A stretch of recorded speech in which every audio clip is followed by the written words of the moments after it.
So welcome to the Business Spotlight Series. My name is Nate Woods. I'm a senior partner here at Action Coach Peachtree City, Georgia. I have Tom Maune, the CEO of Peach State Custard, as my guest today. So today we're going to be talking about his business, his journey into business ownership, some challenges, best practices he has, and then share a peek into what it's really like to build and operate a business.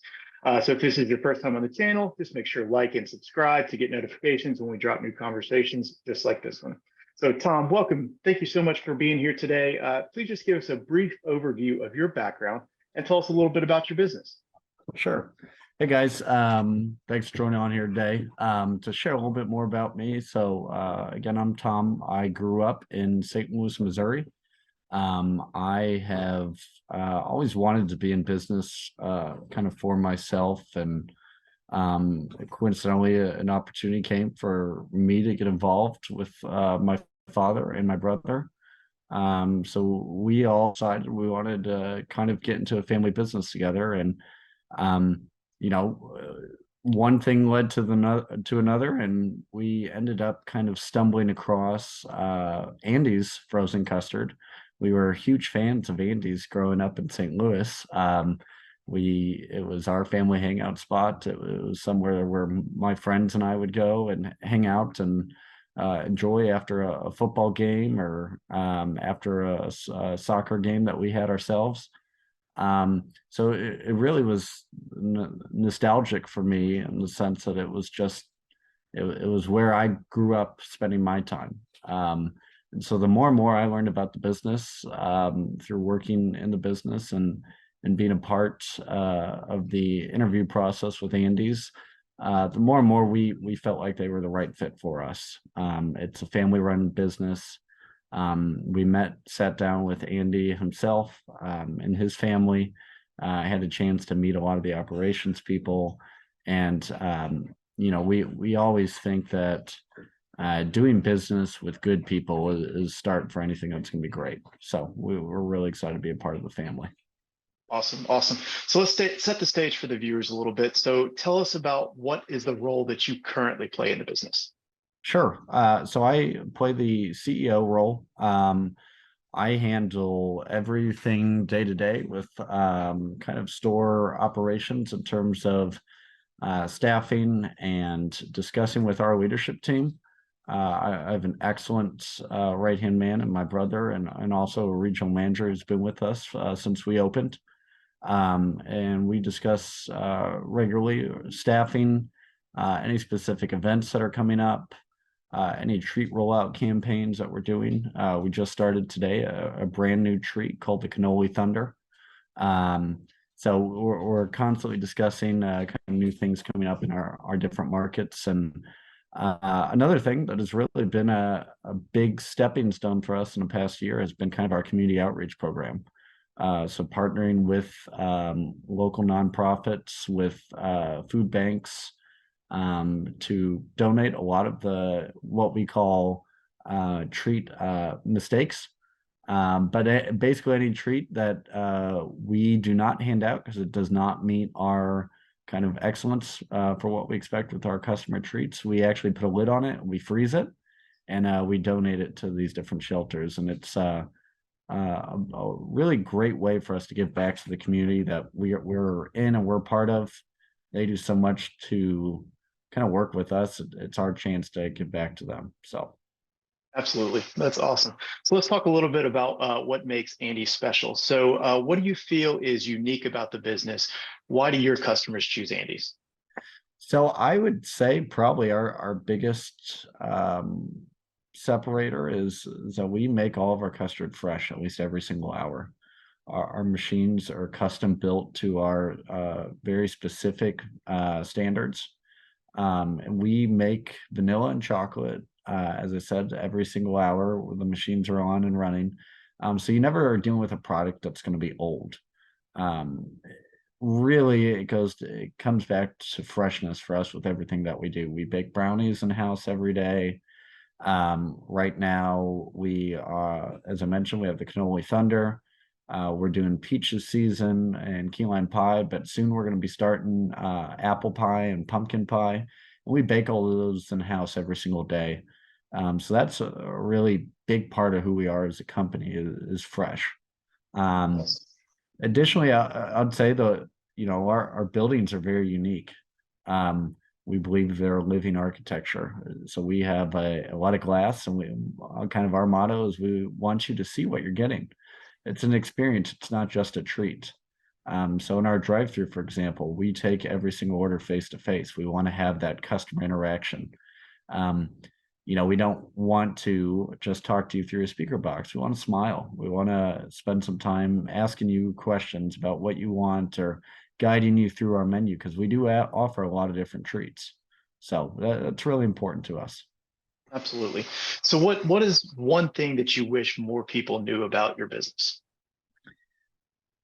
Uh, I think the one thing I wish people knew more of is how much we give back.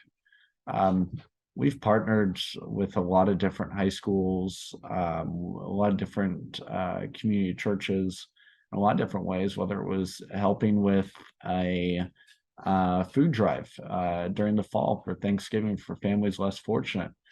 We ran a promotion where if you bring a can of any kind, you get your treat half off. Um, We've done other partnerships where we have been able to support some of the athletic departments that are underfunded in some of the schools that we partner with. We've partnered with Big Brother Little Sister, and these other organizations that I think are often forgotten. Um, so it's a big part of who we are, and we don't do a strong enough job kind of communicating that message. Um, we serve the people of our community. We're not just serving them treats, but we're partnering with them to better our community overall. And we think that we can continue to do that just one treat at a time. That's awesome. So that kind of leads me into marketing a little bit. So Sure. marketing is obviously vital to every business out there, and oftentimes it's an area many business owners struggle with. So if you had to look at your entire marketing strategy, what do you think the one unique strategy that has brought you the most business would be? Well, I have to tell you, I read a book here a few years ago that was focused on guerrilla marketing. Um, and to me, that means boots on the ground, getting in there and making it happen. Unlike a lot of other national QSR chains, we focus a lot of our time in our community. So that means partnering with these schools. Last fall, we had the privilege of, I think we donated over 15,000 treats to the different schools across our community. Um, and we're hoping we can surpass that goal this year. Um, so that's really what it's about. If we can get the product in people's hands, we know they're going to like it. We know they're going to want to come back and support us. And being able to work with a lot of these schools to say, hey, we support your kids and their development, whether it's academics or athletics, we want to be a part of that. And so that's definitely a key separator for us, because we just aren't spending as much time doing national advertising funds or putting money into a billboard. It's what we do locally with our community members that really separates us. Absolutely. So we spent a good amount of time focused on the business and some of your practices for all the viewers to see. But I want to take a step back and kind of dive into your journey a bit more. So, why did you go into business for yourself as opposed to going to work for someone else? Well, it's a great question here. One thing that I kind of realized for myself is I could not be one person that sits there and focuses on one thing every single day. Um, it's a blessing and a curse, but for me to be able to work on different things really keeps it exciting. And it keeps me engaged in a way that I just don't think I would be. For example, we were set up on Millage Avenue, South Millage for UGA Rush Week. So I was out there braving the storms, set up there with our team, and we were handing out free treats to everyone that was going through Rush Week. Um, just yesterday, I was sitting down with a developer to discuss kind of next steps for one of our new stores, and what that's going to look like. This morning, I was part of our rollout calls with our team for our new treats. Tomorrow, I'm going to be part of a different marketing campaign, and on Friday, I have some accounting and some other things like that I'm going to be working on. So I guess the excitement overall of having different areas to work on is a really exciting part for me. I would also say the having the opportunity to create impact for not just myself, but for our business. It's on a different level when it's your business. Everyone, any of our employees that reach out to me, whether it's a team member or a store manager, I always make sure to remind them that it's never about they're reaching out to me that, hey, I work for you. And so I'm here to help make you successful. If I do that, then I've done my job. So Abs- it's just getting the gratification of taking a 16-year-old and grooming them through leadership and understanding how to develop as a leader and a manager. We talk about it all the time in our stores how those two things are separate. But being able to see them grow into a leadership role is really rewarding. Yeah, yeah.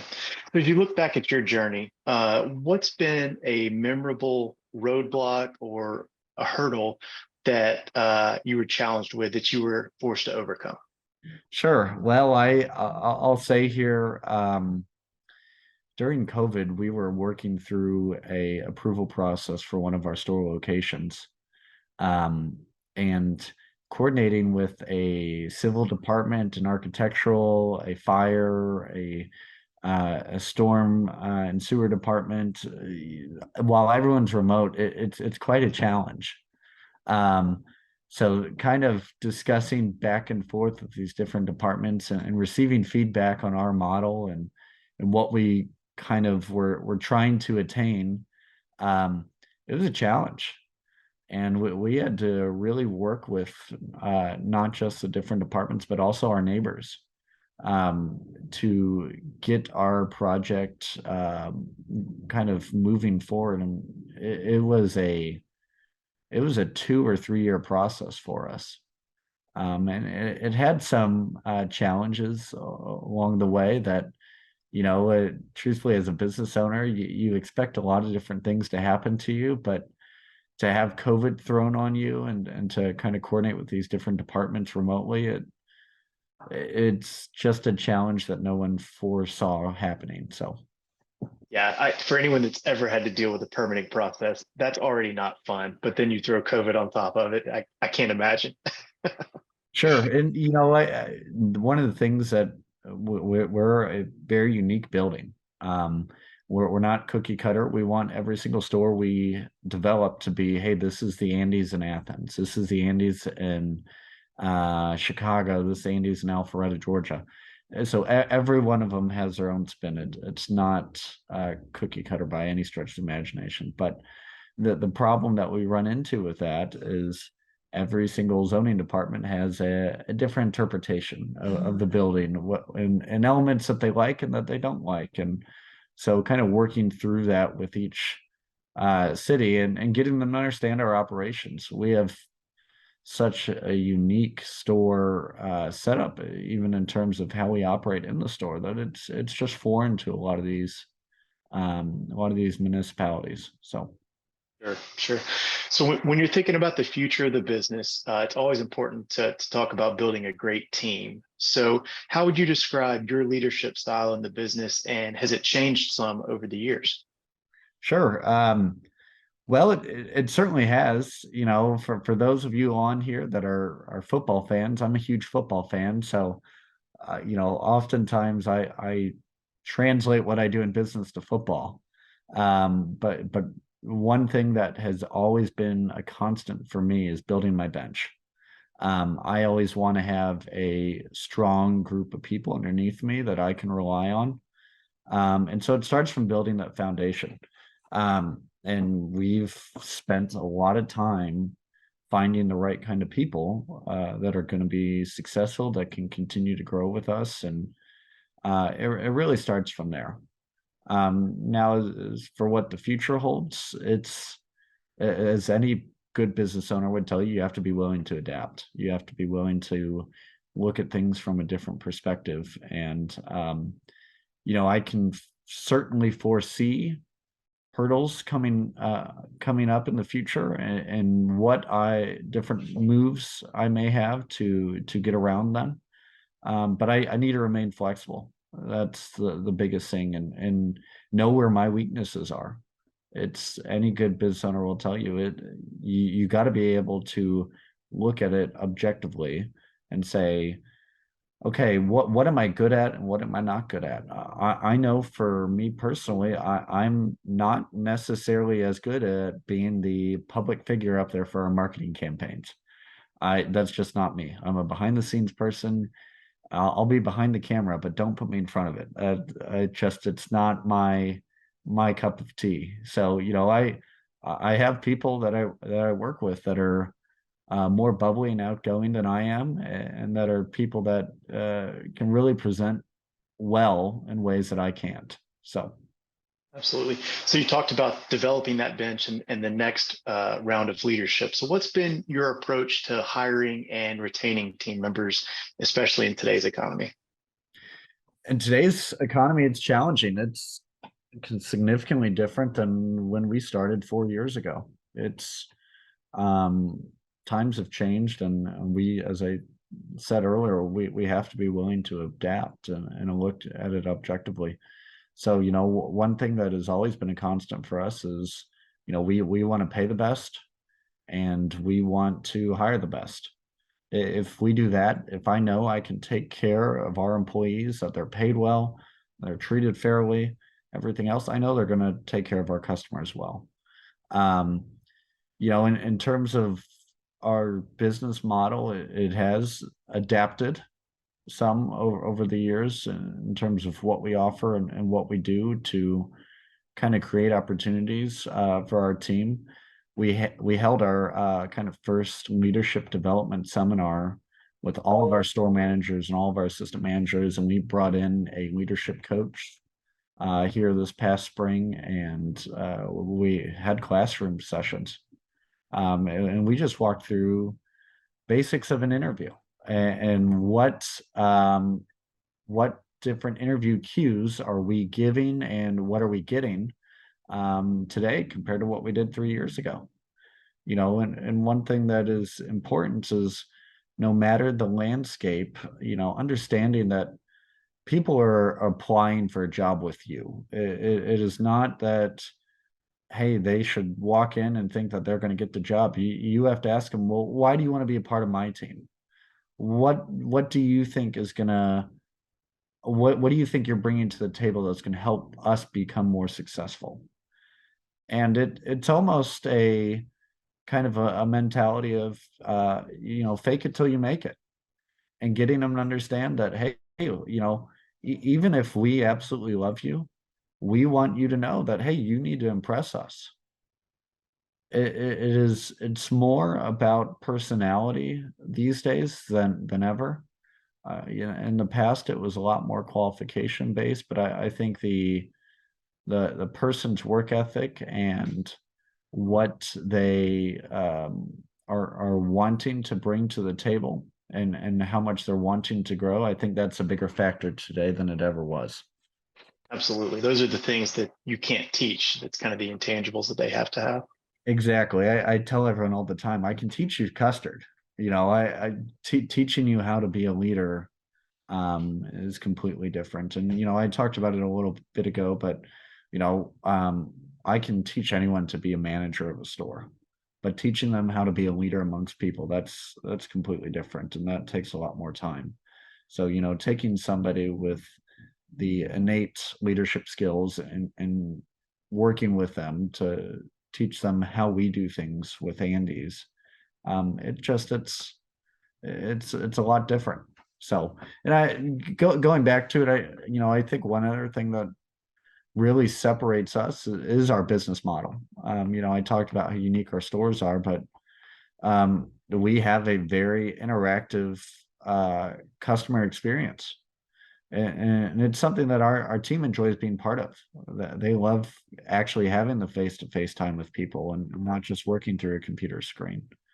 So it's certainly gone a long way for us. And we play to those unique features when it comes to making job listings. Here's why we're unique. Here's why we think we're better than everyone else. And a lot of those key phrases are things that people will tell us about in interviews that's why I applied. So Absolutely. Absolutely. So before I get to my final question of the day, how can the viewers learn more about you or your company? How can they get in contact? sure. I would say probably the best thing to do would either be reach out to us on the eatandys.com website. We actually have our contact information on there. If that's another option would be just to reach out to our store teams. I get inquiries all the time about, hey Tom, such person wants to reach out to you to discuss this. We have a team member right now at one of our locations who I've been giving recommendations to for books to read on entrepreneurship. So there's a bunch of different ways. Another way is reach out to us on social media. Our Instagram is andys.athens for our Athens store, and for our Atlanta stores, it's andys.atl. So those are probably the best ways. So Perfect. Perfect. So my last question for you is, what most inspires you as you continue to move forward with the business today? I think seeing the opportunities that we create for leaders, as I mentioned before, taking a team member and seeing them grow up to become a store manager or to become a leader at one of our other restaurants, that's one of the most rewarding things that we have.